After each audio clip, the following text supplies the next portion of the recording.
The rain had begun just as the housekeeper lit the last candle. A soft drizzle tapped against the tall glass windows of the dining room, turning the city lights of Lagos into blurred streaks of gold. The mansion sat high above Victoria Island, a fortress of glass and silence. Zara adjusted the pearl clasp on her wrist and glanced at the clock. 7:58 p.m., 2 minutes early. Daniel had always insisted on punctuality, especially for celebrations. Time, he once told her, is a man's first display of respect. She smiled faintly at the memory, though it no longer warmed her. The table was perfect. White roses in a slim crystal vase, 2 silver plates facing each other, the anniversary cake centered between them. 12 years. When Daniel finally entered, the air shifted. His cologne arrived first, woody, expensive, overconfident, then his voice smooth but cold. You really went all out. He walked to his seat without kissing her cheek. The cufflinks on his wrist glinted under the chandelier, each one a tiny mirror catching her reflection. Happy anniversary, Zara said softly. Daniel smiled, a tired, practiced curve of the lips. Yeah, happy anniversary. The silence that followed wasn't new. It had been building for months, like fog thickening in a valley, quiet but suffocating. Zara reached for the bottle of wine and poured. The liquid swirled between them, dark and heavy. To us, she said. Daniel didn't lift his glass. Actually, Zara, we need to talk. The words cut through the music from the grand piano playlist. Sharp, businesslike. Zara set the bottle down slowly. Her pulse ticked at her throat. We are talking. He exhaled and rubbed his temple, avoiding her gaze. I don't think this, whatever we're doing, works anymore. Her fingers tightened around the edge of her napkin. You mean dinner? No. He finally looked at her. The marriage. The candle flame trembled, its reflection flickering in the glass of wine between them. The word divorce hung in the air like smoke, visible, poisonous, and slow to fade. Zara didn't blink. Years of being the quiet one had trained her not to flinch at pain. Her calmness unnerved him more than tears ever could. You're asking for a divorce, she said at last, her voice even. On our anniversary, Daniel sighed. I didn't plan it like this. She smiled faintly, though her eyes didn't follow. Of course you did. You always plan everything. He shifted uncomfortably, looking anywhere but at her. The rain outside had deepened to a steady downpour, the rhythm against the glass almost drowning out the sound of his excuses. It's just, we've grown apart, Zara. We want different things. Different things? She repeated quietly. Like what? I want peace. You want control. Her jaw tightened, but her hands stayed folded neatly in her lap. She'd learned that silence was often louder than shouting. Peace, she echoed. And who is she? That made him freeze. He stared at her, guilt flickering too quickly to hide. Zara's lips curved into something small and sad. I've been your wife for 12 years, Daniel. I know when your eyes tell the truth, and when they tell me a story. He stood abruptly and walked toward the window, hands in his pockets. The reflection of his silhouette wavered in the glass. Her name doesn't matter. Then say it, she pressed softly. If it doesn't matter, say it. He didn't, and that was answer enough. Zara leaned back, watching him. The man who once promised her forever now stood in her dining room like a stranger rehearsing a script. She remembered when this same man couldn't afford the luxury of indecision, when he was just Daniel, the ambitious junior architect with 2 suits and a borrowed car. He'd shown up to her office interviews with coffee and sketches, convincing her to fund his first design project. Back then, he'd called her his lucky star. Now he couldn't even meet her eyes. You know what's funny? She murmured.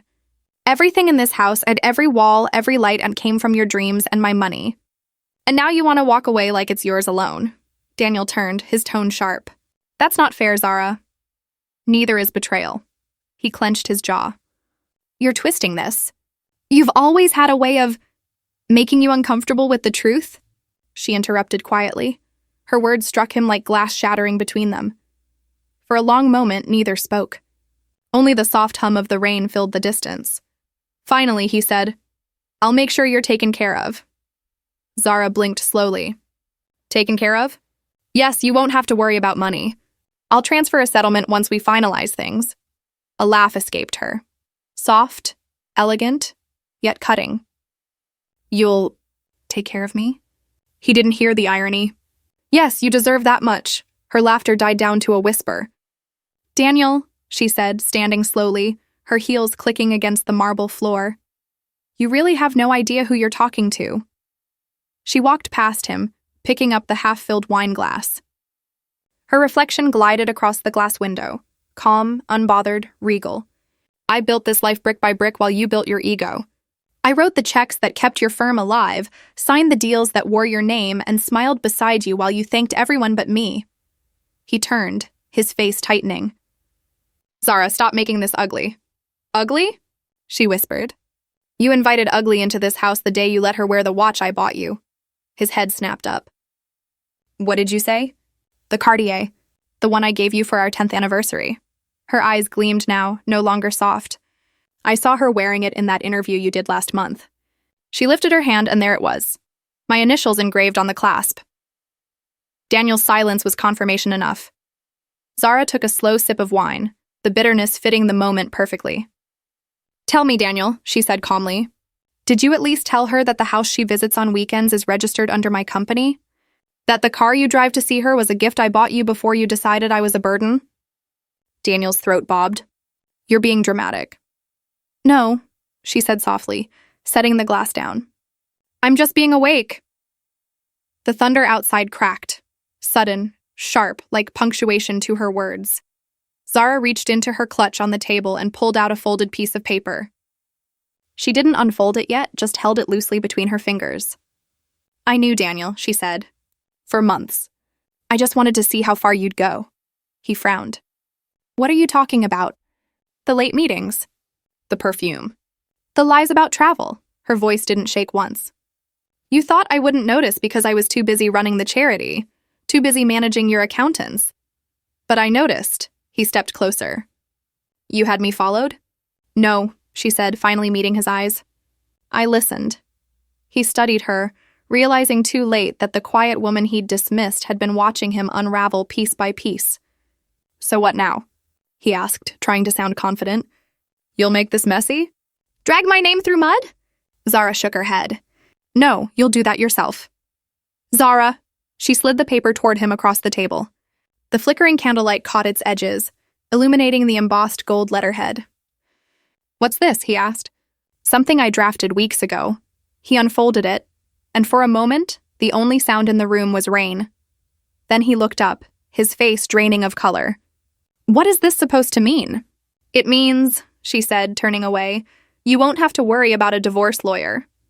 He scanned the document again, disbelief tightening every line on his face. It wasn't divorce papers. It was an eviction notice, issued by Zara Holdings Limited, the very company that had quietly purchased the mansion, his mansion, 5 years earlier. Zara turned back to him, her expression serene. You see, Daniel, when you started your firm, you needed collateral, remember? You asked me to sign over my shares so the bank would approve your expansion. He nodded slowly, confusion still written across his face. What you didn't know, she continued, was that I transferred them back and doubled my investment. The house, the cars, even your firm's headquarters. They all sit under subsidiaries I own. Daniel stumbled back, gripping the edge of a chair. You can't do this. I already have. Her voice was soft, but it carried the weight of years of silence breaking open. He looked at her, the woman he once thought was fragile, now suddenly a mirror of everything he'd underestimated. You planned this?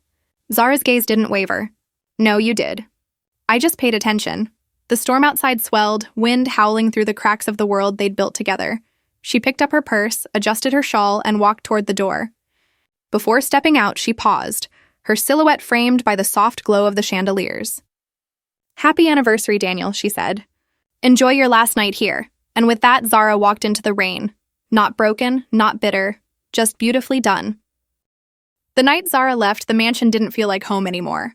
It felt like a stage after the actors had gone. Too clean, too quiet, too artificial to be real.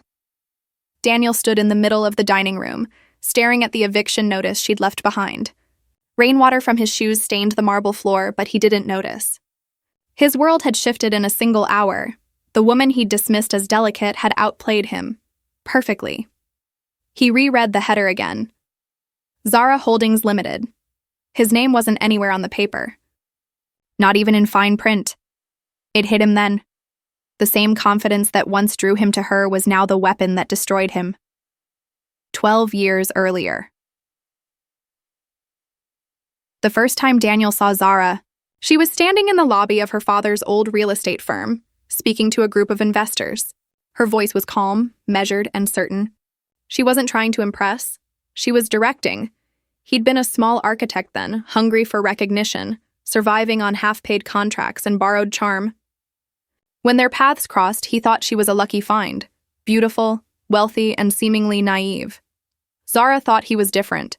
He talked about vision, not vanity. He dreamed aloud, made her laugh, and held her hand like it meant something. She believed him when he said, "I don't need your money." "Zara, I need your belief," so she gave him both, now. Standing in the ruins of their anniversary night, Daniel felt that memory rot into irony.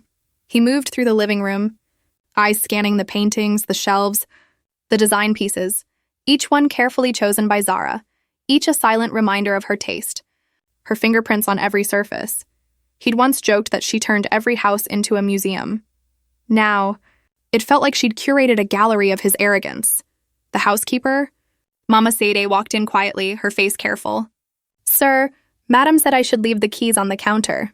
Daniel turned. "She told you?" "Yes, sir." "She say you may not be staying long." He looked at her, realization sinking deeper. "When did she tell you that?" "Last week, sir." "She say to pack your office things, too." His breath caught. "Office things?" "Yes, sir. The boxes are already in the car." Daniel's mind went blank for a moment. He rushed upstairs, taking 2 steps at a time, flinging open his home office door. The shelves were half empty. The awards he'd proudly displayed were gone, replaced by clean dust marks. He yanked open a drawer. Contracts, deeds, all missing. Only one envelope remained. His name written neatly in Zara's handwriting. He tore it open. Inside was a single key card, labeled Penthouse, Echo Pearl Tower, Unit 48A. And beneath it, a note in her precise script. "You like the view, remember? Consider it a gift. For closure." He stared at it for a long time, his reflection distorted in the glass of the window.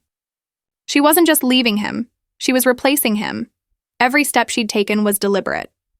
Every move she made now looked like a chess game she'd started long before he noticed the board. He grabbed his phone and called her number. Voicemail. He called again. This time it rang, and then clicked. Her voice came through, low and controlled. "Daniel, Zara, what is this? You're evicting me from my own house?" "It's not your house," she said. "You just live there." "Zara, listen to yourself." "I have." "For 12 years." He swallowed hard, his tone softening. "I made mistakes, but we can fix this." "I can fix this." A quiet laugh came through the line, not cruel, but final. "You can't fix what you never built." "Zara." "Goodbye, Daniel." The call ended. 2 days later, Daniel sat in the penthouse she'd given him, surrounded by unpacked boxes. The skyline stretched out endlessly, but it felt like a cage. Everywhere he went, Zara's presence haunted him. He tried returning to the office, only to find security blocking his path. "I'm sorry, sir," the guard said, visibly uncomfortable. "We were instructed to deny entry." "Instructed by who?" "By the board, sir." "Effective immediately." "The board?" Daniel scoffed. "I am the board." The guard hesitated, then handed him a document. "Sir, the new managing director signed this yesterday." Daniel snatched the paper, eyes scanning. The letterhead was familiar. At the bottom, Zara A. Bello, managing director, Zara Holdings. He felt the blood drain from his face. She had taken back his company. No, her company. Later that night, Daniel sat alone with a drink in his hand, the lights off. The city glowed below him, full of life, mocking his stillness. He thought about every argument they'd ever had. How she'd always been calm while he was impatient. How she'd handled the accountants, the lawyers, the taxes. He'd never asked how she managed it all. He just let her. Now he realized she hadn't been managing his success. She'd been managing his downfall. In a flashback, he remembered a night 2 years ago. He'd come home drunk after a networking gala, smelling of perfume that wasn't hers. Zara had been reading on the couch, a soft lamp casting gold over her face. She hadn't scolded him, hadn't asked questions. She'd just said, "Daniel, when people show you who they are, believe them." He'd laughed at her then, calling her dramatic. Now those words looped in his head like a haunting. Days turned to weeks. His reputation began to crumble quietly. Investors withdrew, clients called less frequently, and whispers followed him through the city. Someone was tightening the walls around him, but they were doing it legally, flawlessly, and invisibly, and he knew exactly who it was. He tried one last time to reach her. He found her at a charity gala, ironically hosted at the same hotel where they'd celebrated their engagement years ago. She was radiant in emerald silk, her hair swept elegantly back, her smile effortless. Cameras flashed around her. Daniel approached, tension in his jaw. "Zara," she turned, surprised but poised. "Daniel, you've made your point. You've humiliated me publicly, taken everything. What more do you want?" She studied him quietly, as if examining a portrait that once meant something but now belonged to history. "I don't want anything, Daniel. I just stopped giving." "You loved me once," he said bitterly. "I did," she replied. "But love doesn't mean letting someone burn your house down while you water their ashes." He stepped closer, lowering his voice. "You'll regret this," she smiled softly. "I already did. Every year I stayed."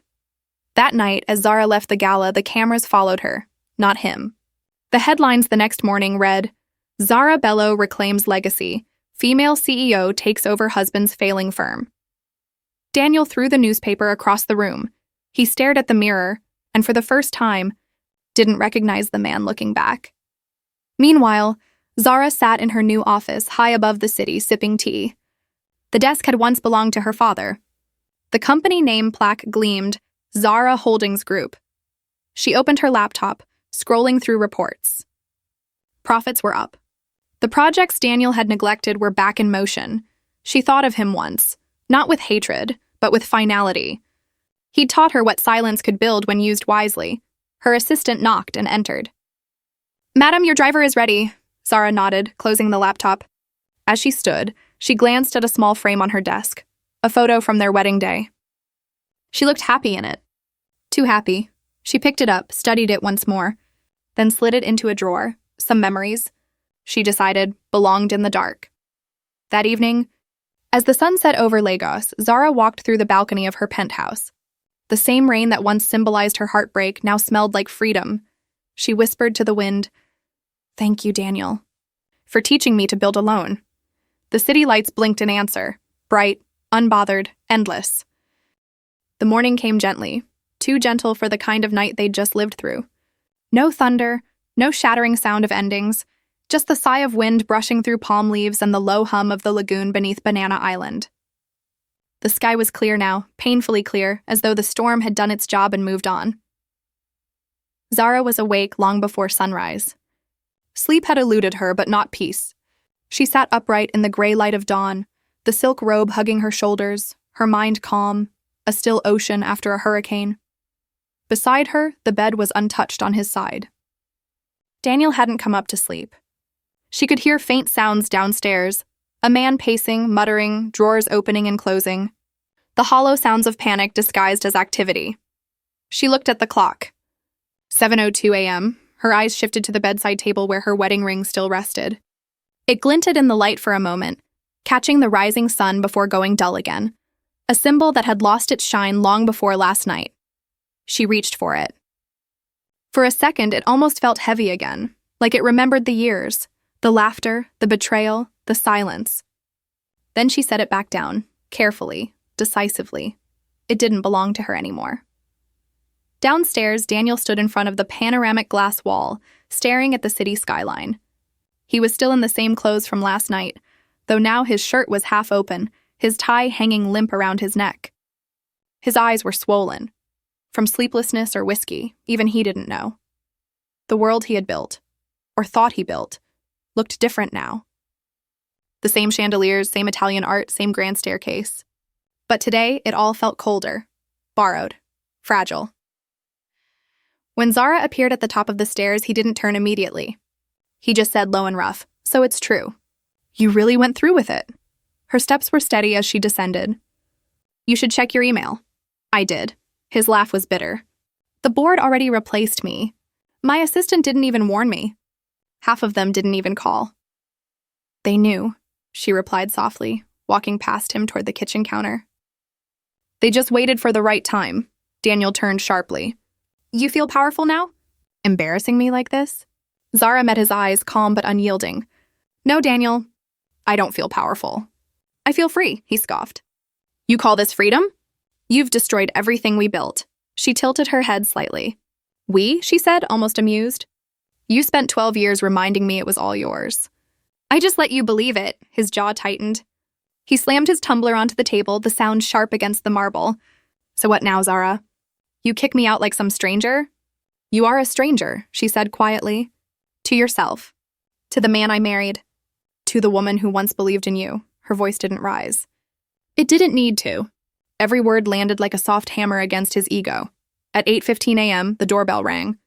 2 men in tailored black suits entered, polite but firm, lawyers and witnesses, the language of consequence. They carried folders, pens, and quiet authority. Mr. Daniel Adigan, the older one said, we're here to finalize the transfer and confirm the property handover as signed by both parties. Daniel's throat moved, but his voice faltered. You can't do this overnight. Zara didn't answer. She simply watched as he signed each page, her expression unreadable. Each stroke of his pen sounded heavier than the last, as if the ink itself carried the weight of realization. When the men left, silence filled the room again, thicker, more final. Daniel turned slowly, scanning the house. His eyes fell on the grand piano, the art he'd bragged about at dinners, the photographs of them at galas. All of it, symbols of success, of control, now felt like props in a play he was no longer cast in. His voice was low, breaking. You'll regret this. Zara walked closer, stopping only when she could see her reflection in his tired eyes. Daniel, she said, her tone almost gentle, do you remember what you told me the day we moved in here? He frowned. What? You said, now people will finally respect me. Her words cut through the air like the slow tear of fabric. That's when I realized, she continued, you didn't marry me for love. You married me for validation. You wanted a mirror, not a partner.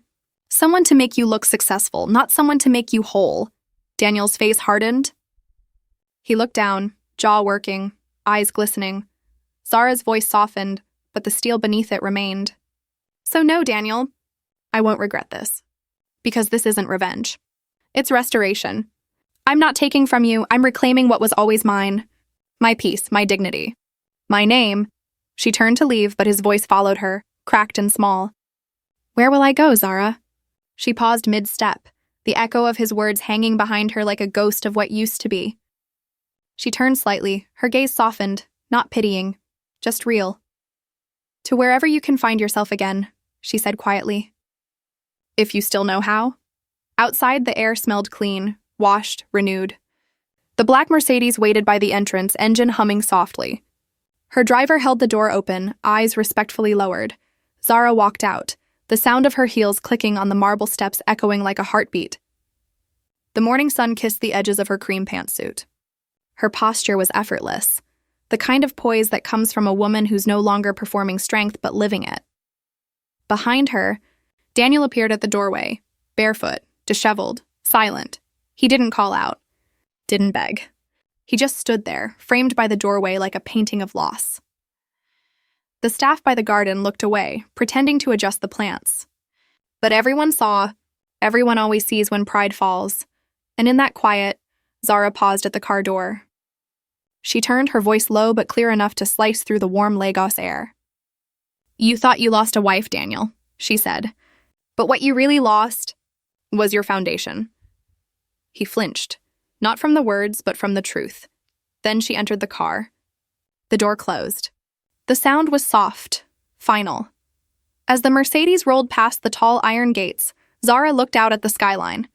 Lagos was alive, honking cars, women selling fruit under colorful umbrellas, morning light glinting off skyscrapers. For the first time in 12 years, she wasn't thinking about anyone else's schedule, tone, or approval. She was simply breathing, deeply, freely. Her phone buzzed on the seat beside her. A message from the board secretary. The vote was unanimous. Congratulations, Madam CEO. Zara smiled faintly and placed the phone face down. She didn't need the confirmation. She already knew who she was.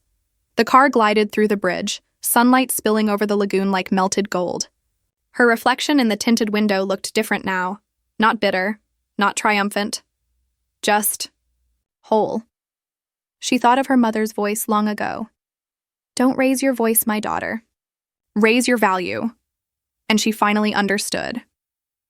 Zara exhaled slowly, whispering to herself, some endings aren't punishments. They're promotions. Her driver glanced at her in the mirror. Madam, where to? She smiled faintly. To the office, she said. There's work to be done. And as the car joined the rush of morning traffic, the camera of life pulled back, revealing the mansion shrinking behind her, the skyline ahead, and Zara, in the center of it all, serene and untouchable,